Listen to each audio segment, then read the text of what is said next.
Greetings and welcome to the Healthy Sales Chick Show. I am Nancy White, the host of this show, and this is all about our healthy mind, our body, and our spirit.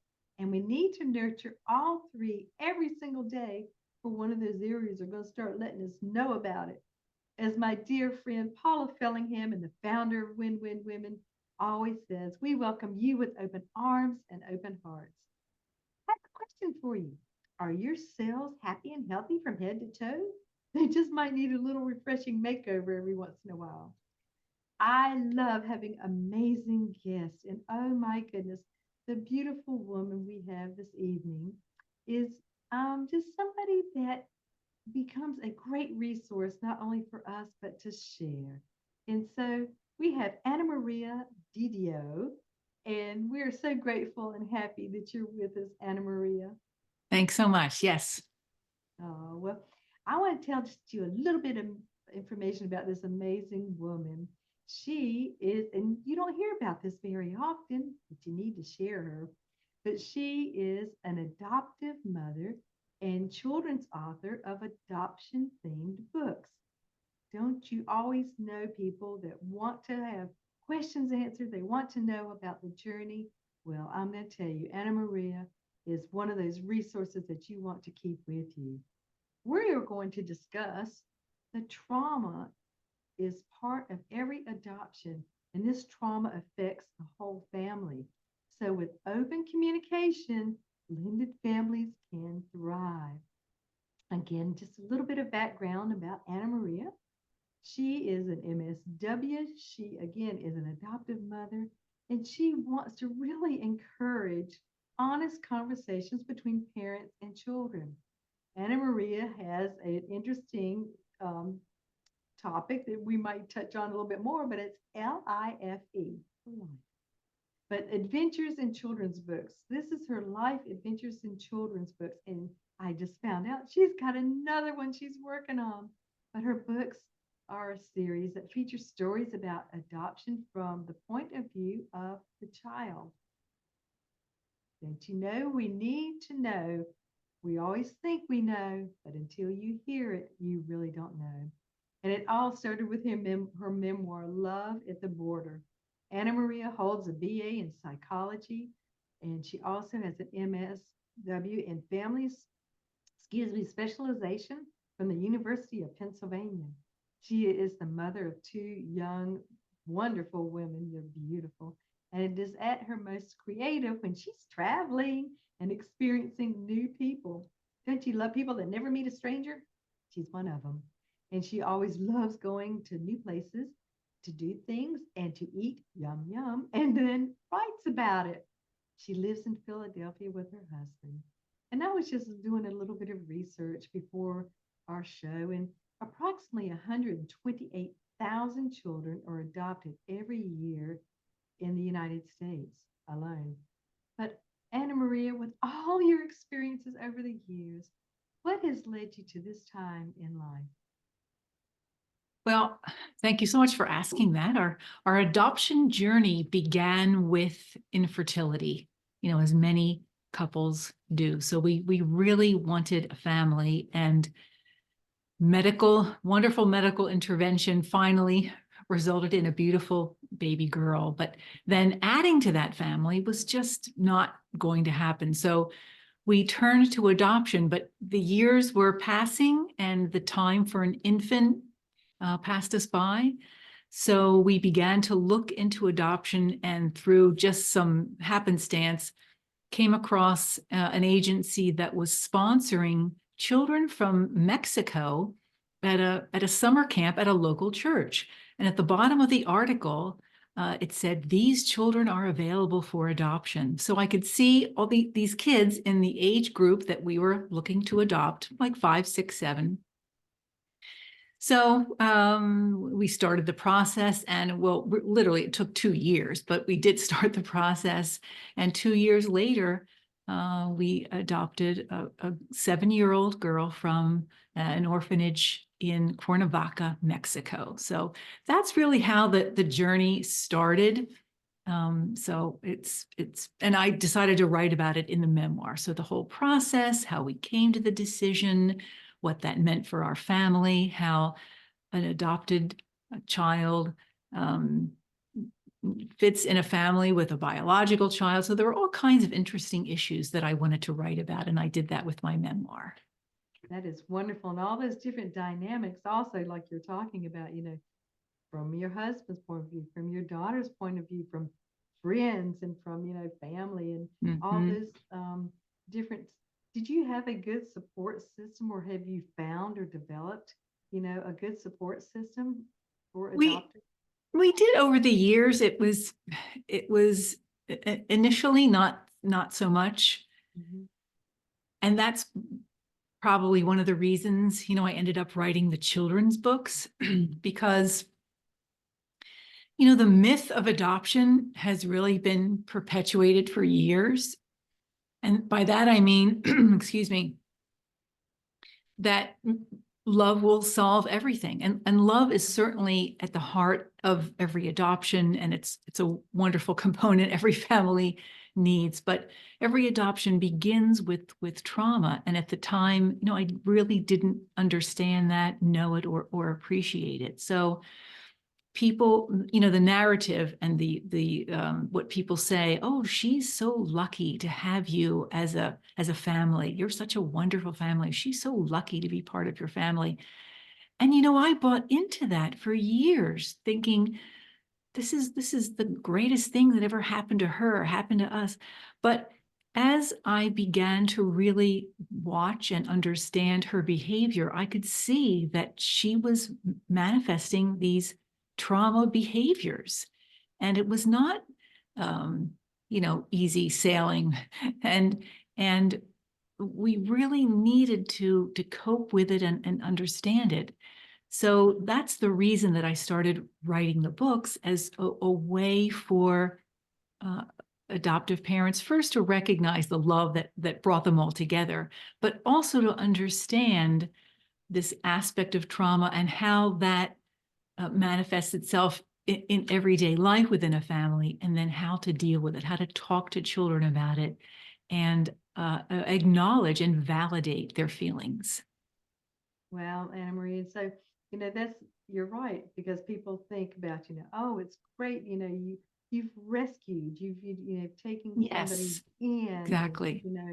made it a way for them where there was not a way for them to be a part of a family. And so when you started Exactly. seeing some manifestations of some things, did you ask for some help, or were you just going, we're just going to have to get through this?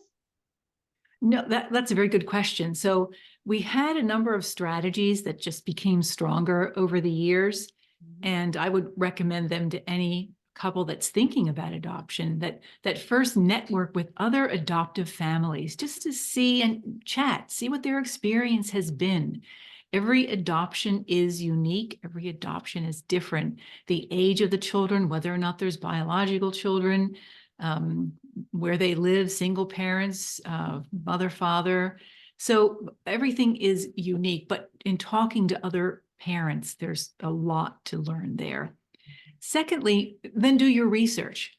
I was only uncovering all of these things and realizing when I was digging deeper into the primal wound. Have you ever heard of the primal wound? Is something that is often talked about in adoption, and it's the separation, the separation, the biological separation of the mother and child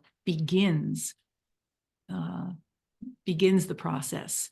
So even when for adoptions that happen as children or babies or infants, there still is that primal wound struggle. So our daughter also had 6 years living in another culture. So I say, she went to sleep one night in 6 years old in Mexico, and then woke up the next day and went to suburban Philadelphia.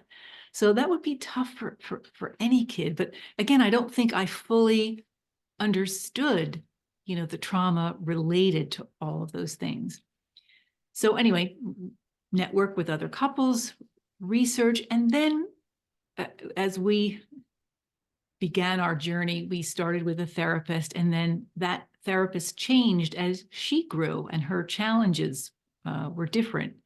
So it wasn't a constant thing, but we always had the support of a therapist. I wanted to provide space for my daughter to be able to talk to someone that wasn't me. You know, a parent cannot have all the answers. And it was so important that we, give her that space, that she had someone else to talk to. And it really did help us. We had some sessions as a family, some individual sessions, and it worked very well. Wow, what a journey, what a journey. I have to ask you a question. So, did your daughter speak English when she came?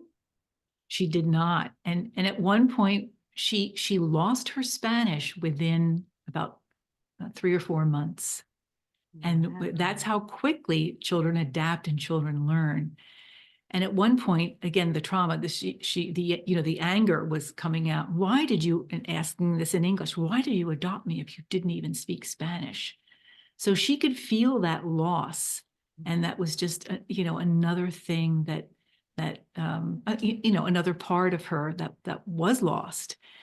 And then as she began, as she grew, of course, and was in school, in middle school, the school instruction included language.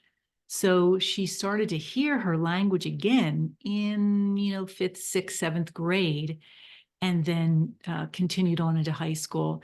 And finally, in college, she mastered that Spanish again and just reclaimed it. And it was just an amazing thing to see and hear.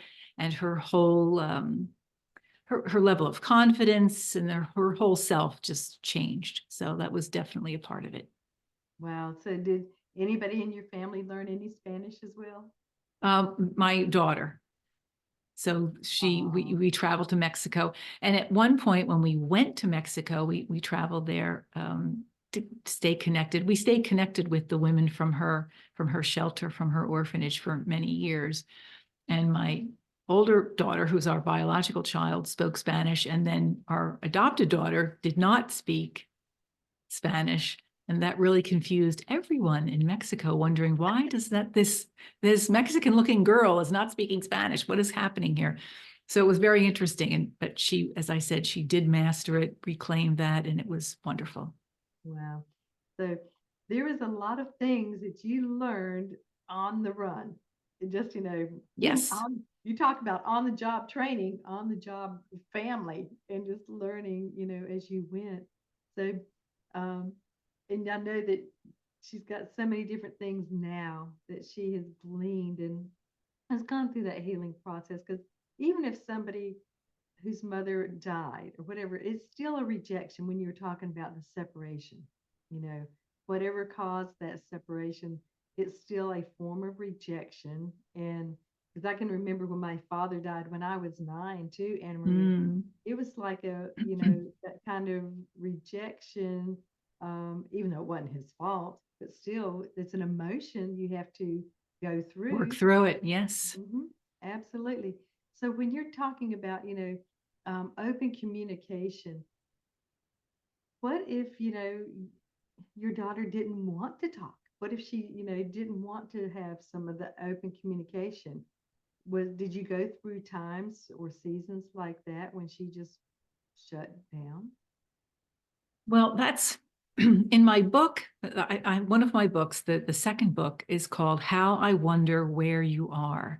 And it's about actually the three books, the series that you mentioned is about a young girl named Carla, adopted from Colombia. So it's a little bit different because my daughter would kill me if I wrote any more about her. So I had to change the story a little bit, but they're all based on our family experience.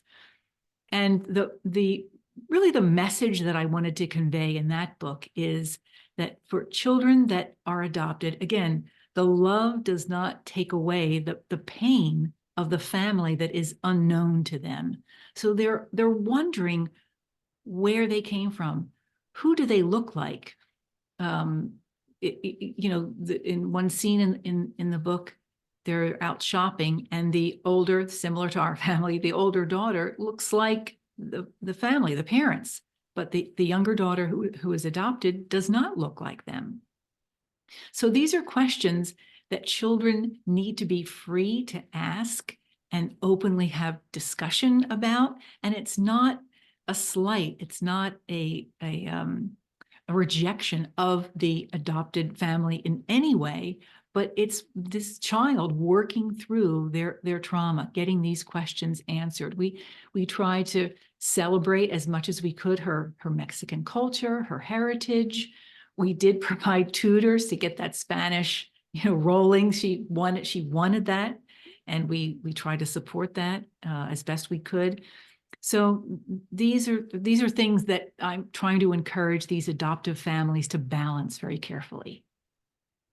Well, that's very interesting. So when you were talking about doing your research, what is an average amount of time that people go through that beginning the adoption, thought process and doing those types of Mhm. things?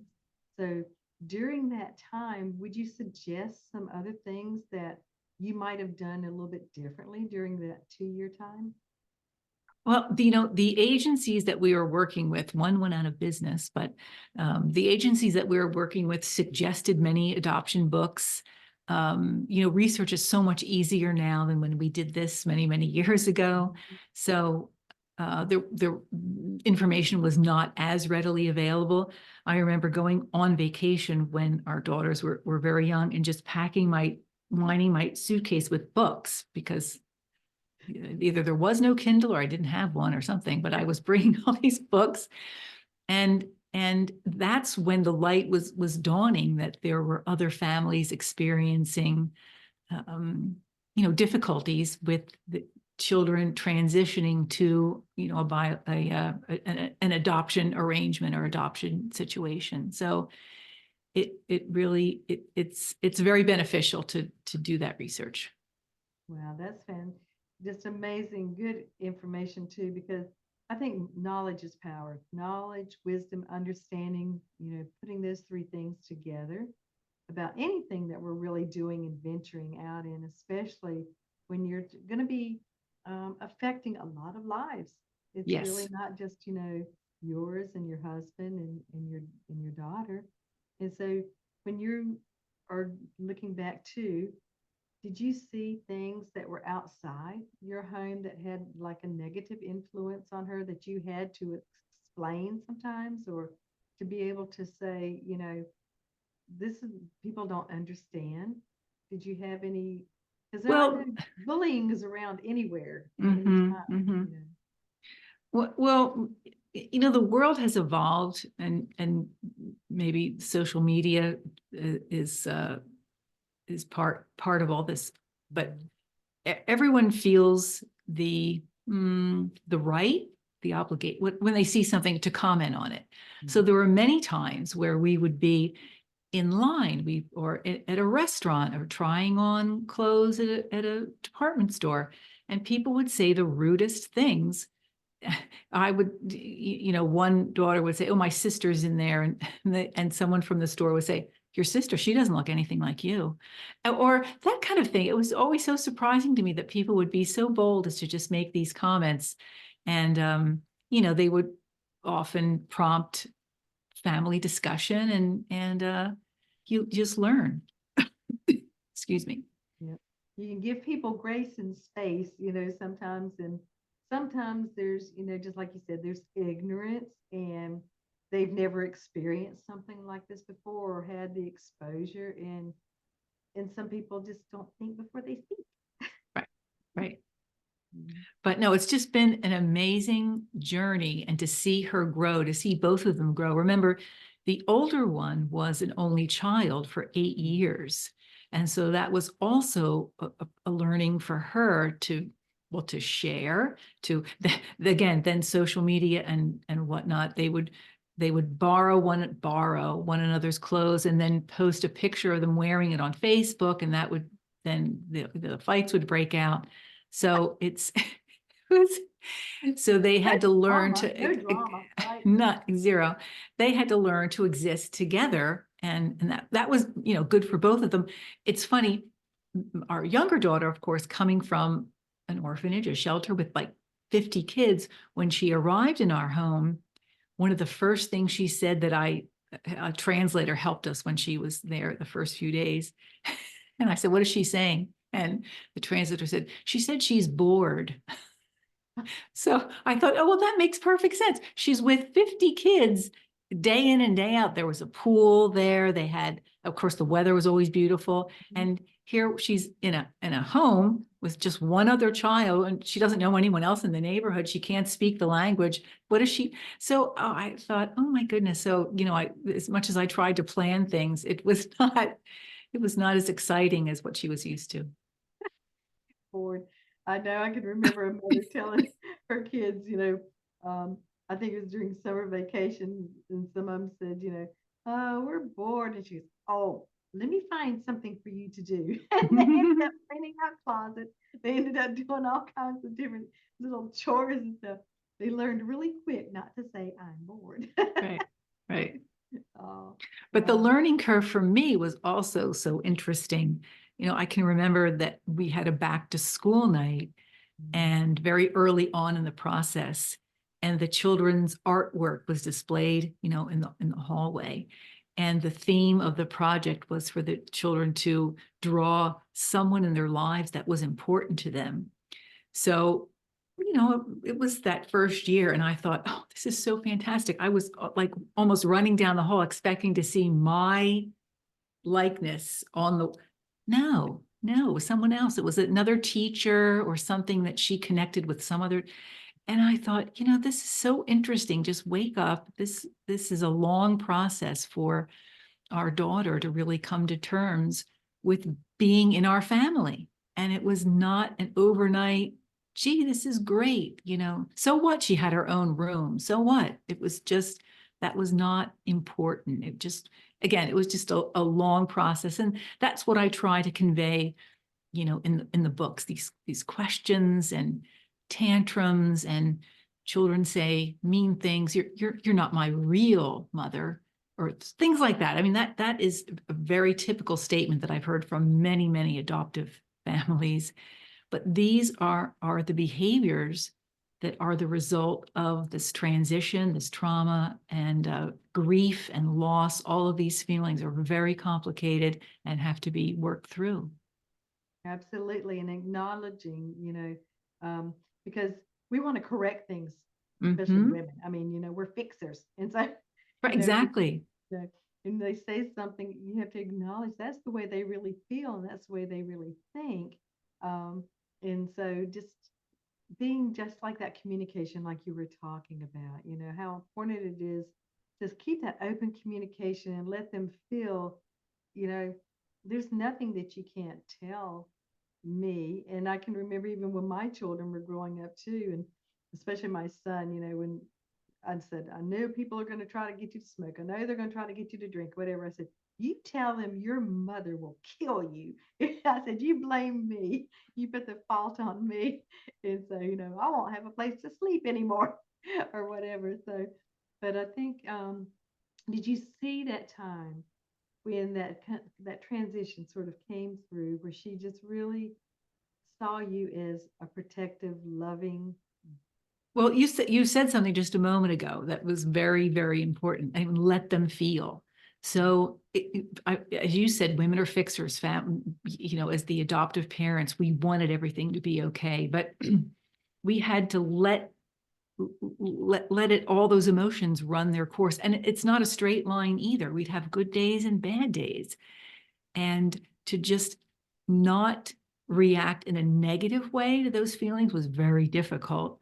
But she was, adjusting, and it took years. It's years of patience and years of understanding, and trying to be, consistent. And that's really just, and again, that's what the books are all about: letting children feel and not being afraid as adoptive parents that we're losing them or something's happening. That's all part of the process, and continue to show love and acceptance. And that fear of abandonment is so real to them, and never lose that faith that this is the direction this family is taking, and we're here for you. And It that's is. part It's of like that what. It's like, just like you said, that security and just letting them know, you know what? We are stuck together like super glue. And like, there's nothing that we're not going to go through and not stay together and Hmm. cheer each other on. But it's easier said than done. Yes. Oh my gosh, you said it took years, to build up that confidence and that relationship and that trust. And it was so interesting too, because every time we thought we had some aspect mastered, no, there were always backtracks to, when she wasn't truthful with us, or she was hiding something, or there was a tantrum, or it wasn't as if, once we discovered that trauma needed to be worked through, it all happened magically. No, it was very much a struggle for years.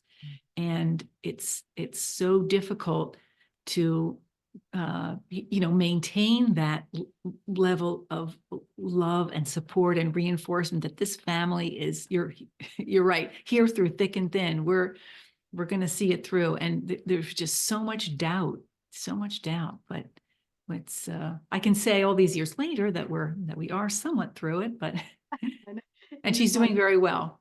oh, that is fantastic, Anna Marie, just to know, and I know what it feels like, one step forward, two steps back, Hmm. or one to the side or whatever. And families just with natural children go through same kinds of challenges, similar. Exactly. Hmm. It just, all those personality, every single precious person is a unique individual. But I have to tell you that it is very honoring and just to know um, that you and your family chose to go through it and continually build this relationship, but to give hope to other families, especially when they're considering, the pros and the cons. And, you Hmm. know, and I don't know, I'm not sure if you went through all the pros and the cons in the very beginning, No. or if your heart was leading you and just, Totally. Yep. Yep. That's a very good way to put it, because, since we had a daughter, and, it was just impossible. We had planned, this family, you see a family in your mind, in your mind's eye, and it was so important to us. And when we found this as a possible solution, we thought, oh, this feels so right. And so we began the process. And I'm not saying it was all tears and trauma. Our daughter is, let me just say, hilarious. I mean, she has the funniest sense of humor. She um her in learning English, we had so many just funny mix-ups, and the way she saw things, and her interests were so different than my other daughter. They were completely opposite personalities, but that led to yeah, some uh friction, but also some really, really fun times. that is, I knew our time was going to fly by, Anna Maria. Oh, it did. So, Yeah. but anyways, but I would love for you just to share any kind of tips or any suggestions of anyone that is considering adoption. Who would you what would come to your heart and mind first and foremost? Well, the thing I mentioned before about networking with other adoptive parents, and now I think there are online, meetup groups. There are locally through churches and synagogues and whatnot. There are adoptive families and support groups. So to just experience that, and meet a friend for coffee if you know that she's adopted a child, or just to dip your toe in the water and really hear some of the joys and challenges firsthand, I think would be the best thing to do, as well as I mentioned, the research. And there's so many online newsletters and magazines and interviews, and I'm still reading them, to this day in writing my books. There's so many fascinating stories out there. And then and when the adoption happens, there are many specialists therapists that specialize in these relationships and were very helpful to us. Wow, that is, I just celebrate you and thank you so much. So, what would be the easiest way for people to get in touch with you, Anna Maria? Well, I have a website. beautiful website. It's amdidio.com. So my first two initials, my last name, amdidio.com. And there are some photos of our journey. There are links to all of my books and a little bit more information about them and about our family and things that we used as our resources, like our cookie recipes that we would make together. So Oh, well, again, thank you so, so much for thank taking you. the time and being open and transparent. And I'm sure that so many people are going to glean some great knowledge, wisdom, and understanding from your sharing. And also, I encourage others to really get in touch with Anna Maria and find out even more. And you may even do some fun collaborations together That'd be in some great. future endeavors. I also want to encourage everyone to visit some of our other Win Win Women TV shows. We have about 200 show hosts, but it's a great place for you to become inspired, educated, just wonderful resources for you to be able to tap into. And come back and join us at the Healthy Sales Chick Show every Wednesday at 7 Eastern. And get in touch with me. I love hearing about how you are taking care of that healthy self care and taking care of that temporary temple until you get your permanent maintenance free one. So, again, Anna Maria, Thank you thank so you so much. much for your Love. great time. Thank you.